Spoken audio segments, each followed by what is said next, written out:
জানো তো, মাছের মাথা দিয়ে আজকে তোমাদের সাথে এমন একটা রেসিপি শেয়ার করব যেই এক পদ দিয়েই এক থালা ভাত নিমেষেই শেষ হয়ে যাবে। বন্ধুরা, মাছের মাথা দিয়ে তো অনেক ধরনের রেসিপি আমি তোমাদের সাথে শেয়ার করেছি। মাছের মাথা দিয়ে পুঁই শাক বা বিভিন্ন ধরনের চচ্চড়ি রেসিপি শেয়ার করেছি, তবে এই রেসিপিটা আগে কোনো দিন শেয়ার করিনি। আলু দিয়ে মাছের মাথার এই রেসিপি একবার বানিয়ে দেখো। আমি তোমাদের বাজি ধরে বলতে পারি, তোমরা যদি এই রেসিপি একবার বানাও তাহলে কিন্তু বারবার বানাবেই। বন্ধুরা, তবে রেসিপিটা কেউ স্কিপ করো না। স্কিপ করলে আমি কি পদ্ধতিতে রান্নাটা করলাম বা কখন কোন মশলার কিভাবে কতটা পরিমাণে ব্যবহার করলাম সেটা তোমরা মিস করে যাবে, তখন হয়তো খেতে এতটা ভালো হবে না। এখানে আমি প্রথমেই কিছুটা পরিমাণে আলু ডুমো করে কেটে নিয়েছি। এখানে আমি একটা গোটা টমেটো আর একটা টমেটোর অর্ধেকটা মানে ওই দেড়টার মতো টমেটোর ব্যবহার করেছি।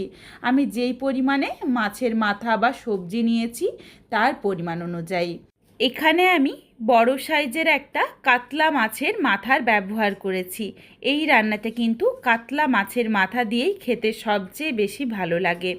মাছের মাথার মধ্যে দিয়ে দিয়েছি স্বাদ অনুযায়ী লবণ, অল্প পরিমাণে হলুদের গুঁড়ো, সামান্য একটু পাতিলেবুর রস দিয়েছি, তার কারণ অনেকেই বড় মাছের মাথা একটা আষ্টে গন্ধ থাকে বলে খেতে চায় না, কিন্তু এইভাবে যদি একটু লেবুর রস দিয়ে দাও তখন যেমন মুখরোচক হয় রান্নাটা, তেমন কিন্তু ভীষণ সুন্দর একটা গন্ধও আসে। এদিকে দেখো, আমি কিছুটা পরিমাণে যেমন ডুমো করে আলু কেটে নিয়েছিলাম ঠিক একই মাপের করে কিছুটা কচু কেটে নিয়েছি। এখানে আমি আলু আর কচু দিয়ে এই রান্নাটা করব। তোমরা চাইলে শুধু আলু বা শুধু কচু দিয়েও এই রান্নাটা করতে পারো। কড়াইটা খুব ভালোভাবে গরম করে প্রথমেই আগে কিছুটা পরিমাণে সর্ষের তেল গরম করে নিলাম। তেল গরম হয়ে গেলে তেলের মধ্যে মাছের মাথাগুলো দিয়ে একটু লাল করে ভেজে নেব। একটু যদি লাল করে ভেজে নেওয়া হয় তাহলেও এর গন্ধটা কিন্তু অনেকটা কমে যায়। একদম হালকা করে কিন্তু ভাজা যাবে না এই রেসিপির জন্য। এখানে আমি যেই পরিমাণে তেল দিয়েছি এই তেলের মধ্যেই পুরো রান্নাটা হয়ে যাবে, আর তেল দেওয়ার দরকার হবে না। তার কারণ মাছের মাথার থেকেও কিন্তু অল্প অল্প করে একটুখানি তেল ছাড়বে, যেটুকু চর্বির মতো রয়েছে। এদিকে দেখো, বেশ উল্টে পাল্টে একটুখানি কড়া করেই মাছের মাথাটা ভাজতে দিয়েছি। তার মধ্যেই মিক্সিং জারে নিয়ে নিয়েছি একটা শুকনো লঙ্কা, বড় সাইজের একটা পেঁয়াজ, প্রায় 8-10 কোয়ার মতো রসুন, খুবই সামান্য একটু হাফ ইঞ্চের মতো আদা। এগুলোকে জল ছাড়াই মিক্সিং জারটা একটু ঘুরিয়ে নিচ্ছি। জল দেব না, জল দিলে কিন্তু একদম মিহি পেস্ট হয়ে যাবে। এমনভাবে পেস্ট করব যাতে বেশ একটু দানা দানা থাকে। ঠিক দেখো, এইভাবে করে মশলাটাকে বেটে নিতে হবে। এইদিকে মশলা রেডি করতে করতেই দেখো সুন্দরভাবে মাছের মাথাটাও বেশ একটু লাল করে ভাজা হয়ে গেছে। তেলটা ঝরিয়ে মাছের মাথাটা তুলে রাখলাম। কড়াইয়ের মধ্যে দেখো বেশ অনেকটা পরিমাণে এখনও তেল রয়ে গেছে, আর তেল দিচ্ছি না। এখানে আমি যেটুকু তেল রয়েছে এই তেলেই ফোড়নে দিচ্ছি তেজপাতা, শুকনো লঙ্কা আর গোটা গরম মশলা, যার মধ্যে রয়েছে ছোট এলাচ, লবঙ্গ, দারচিনি। নাড়াচাড়া করে ফোড়নটা বেশ একটু লাল করে ভেজে নিয়েছি। এখানে আমি এই ফোড়ন দিলাম, তবে তোমরা যারা গোটা জিরে ফোড়নে খেতে পছন্দ করো চাইলে কিন্তু এর সাথে গোটা জিরেও ফোড়ন দেওয়া যেতে পারে। তারপরই কেটে রাখা আলু আর কচুটা দিয়ে দিয়েছি।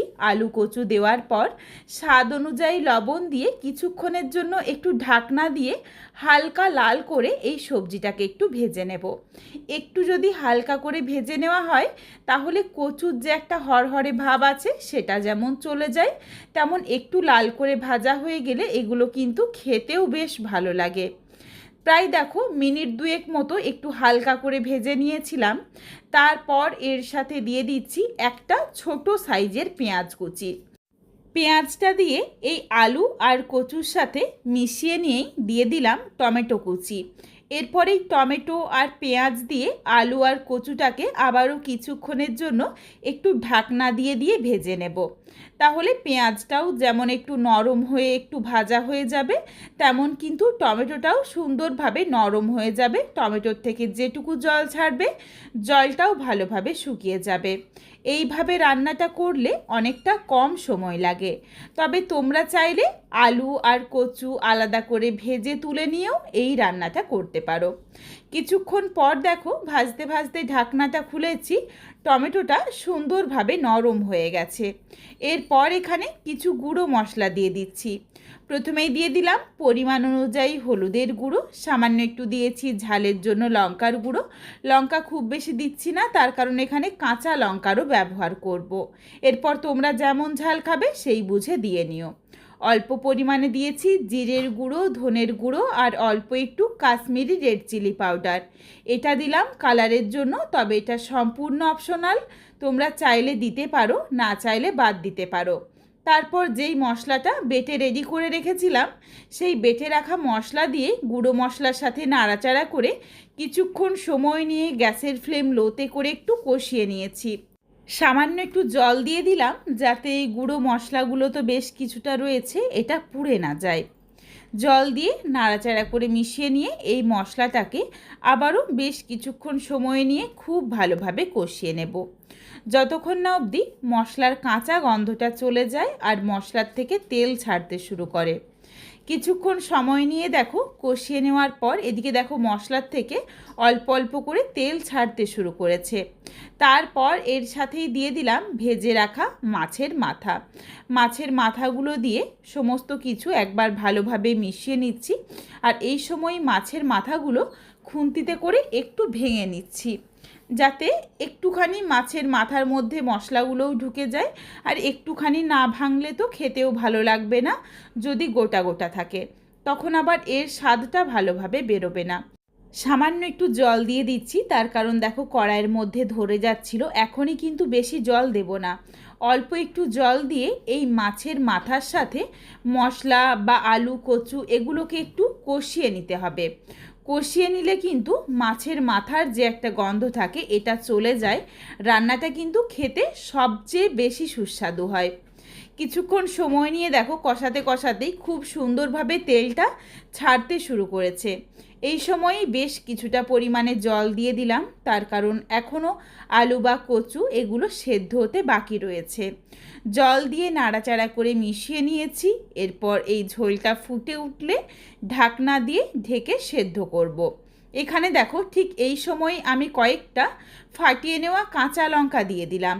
কাঁচা লঙ্কার গন্ধ এই রান্নাতে কিন্তু বেশ ভালো লাগে। আর দিয়ে দিয়েছি হাফ চামচ পরিমাণে চিনি, যাতে টেস্টটা ব্যালেন্স হয়ে যায়। চিনিটা কিন্তু অবশ্যই অল্প একটু দিয়ে নিও। দেখো কিছুটা সেদ্ধ হয়েছে আর কিছুটা কিন্তু এখনও শক্ত রয়েছে। বেশ কিছুক্ষণ সময় নিয়ে ঢাকনা দিয়ে প্রায় মিনিট 5-6 মতো রান্না করেছিলাম, তারপর ফেরত এসেছি। সমস্ত কিছু দেখো সুন্দরভাবে সুসেদ্ধ হয়ে গেছে আর রান্নাটা কিন্তু বেশ মাখো মাখো হয়ে গেছে। এখানে তোমরা যেমন শুকনো বা মাখো মাখো করতে চাও সেটা কিন্তু তোমাদের পছন্দ মতো করে বানিয়ে নিও। গ্যাসের ফ্লেম অফ করার পর এখানে আমি হাফ চামচ পরিমাণে বাটার দিয়ে দিলাম। এখানে আমি বাটার দিয়েছি, তোমরা কিন্তু বাটারের পরিবর্তে ঘি দিতে পারো। ঘি দিলেও একটা সুন্দর গন্ধ আসবে। ঢাকনা দিয়ে ঢেকে রেখেছিলাম 5 মিনিটের জন্য স্ট্যান্ডিং টাইমে, যাতে এই বাটারের সুন্দর গন্ধটা রান্নাটার সাথে থেকে যায়। দেখো রেসিপিটা নামিয়ে নিয়েছি, কতটা লোভনীয় দেখতে হয়েছে। আর এই রান্নাটা কিন্তু খেতেও বেশ ভালো লাগে, এতটাই সুস্বাদু আর সুগন্ধে ভরপুর যে গরম ভাতের সাথে এই রান্নাটা থাকলে আর অন্য কোনো কিচ্ছুর দরকার হয় না। বন্ধুরা বাড়িতে অবশ্যই একবার হলেও মাছের মাথা দিয়ে এই রেসিপিটা বানিয়ে আমায় কমেন্ট করে জানাতে ভুলো না তোমাদের কেমন লাগলো। তোমাদের যদি ভালো লাগে তাহলে লাইক করো, শেয়ার করে বন্ধুদের দেখার সুযোগ করে দিও। তোমরা যদি আরও এই ধরনের নিত্য নতুন ঘরোয়া রেসিপি দেখতে চাও তাহলে অবশ্যই আমার চ্যানেলটিকে সাবস্ক্রাইব করে পাশে থাকা বেলটি অন করে অল নোটিফিকেশান অন করে দিও, যাতে আমার প্রত্যেকটা রেসিপির নোটিফিকেশান সববার প্রথমে তোমাদের কাছে পৌঁছে যায়। আবারও খুব তাড়াতাড়ি দেখা হচ্ছে ঘরোয়া নতুন কোনো এক রেসিপি নিয়ে। পরবর্তী রেসিপি দেখার আমন্ত্রণ রইল। পুরো ভিডিওটা দেখার জন্য অসংখ্য ধন্যবাদ। তাহলে আজকে আসি, সবাই ভালো থেকো, সুস্থ থেকো।